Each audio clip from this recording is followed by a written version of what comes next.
पहाड़ों और नदियों से घिरा हुआ एक सुंदर राज्य था जिसका नाम सूर्यगढ़ था। इस राज्य के राजा थे राजा आदित्य सिंह।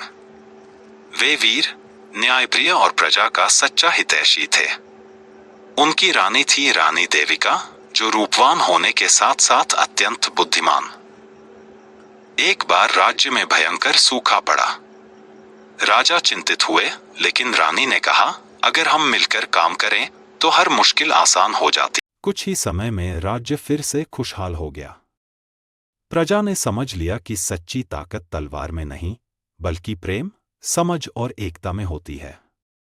सीख: जब राजा और रानी दिल से साथ हों तो पूरा राज्य सुखी रहता है।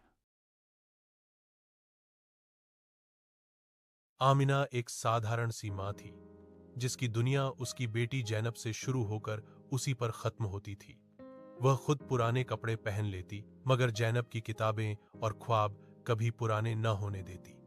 रात को जब जैनब सो जाती, आमिना उसके सरहाने बैठकर दुआ करती, या अल्लाह, मेरी बेटी को वह सब दे देना जो मैं न पा सकी। वक्त गुजरता गया, जैनब बड़ी हो गई, पढ़ लिख कर एक कामयाब इंसान बनी।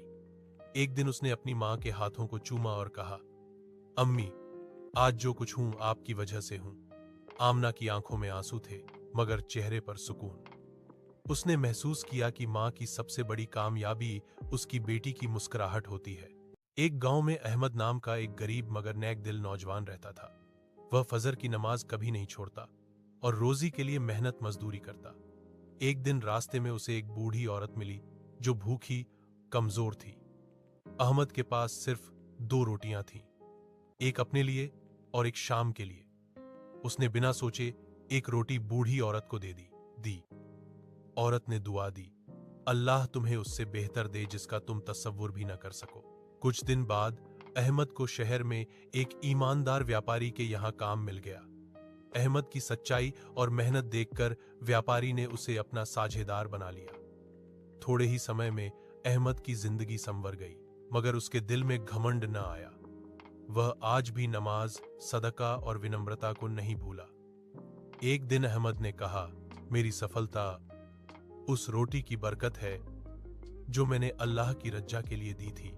सबक: नीयत साफ हो और मदद अल्लाह के लिए हो तो छोटा सा अमल भी बड़ी बरकत बन जाता है। लखनऊ के एक पुराने मोहल्ले में अम्मी जान अपने बेटे आरिफ के साथ रहती थी। आरिफ की शादी को कुछ ही महीने हुए थे।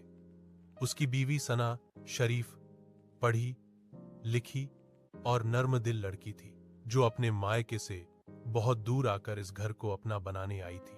अम्मी जान सख्त, हर काम वक्त पर। सना की गलतियां: कभी रोटी जरा मोटी बन जाती, कभी दाल में नमक कम हो जाता। हमारे घर की बहुएं ऐसे काम नहीं करती, अम्मी जान तंज कर देती। सना चुप रहती, मगर रात की नमाज में अल्लाह से रोते हुए दुआ करती। आरिफ दोनों के बीच फांसा रहता। वह माँ की इज्जत भी करना चाहता था और बीवी के आंसू भी नहीं देख सकता था। एक दिन रमजान का महीना आया।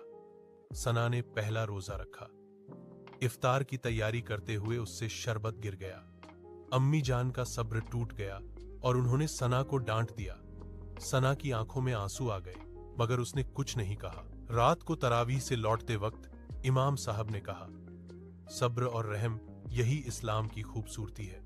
ये बात अम्मी जान के दिल में उतर गई। उन्हें अपनी बहू की खामोशी और उसका सब्र याद आया।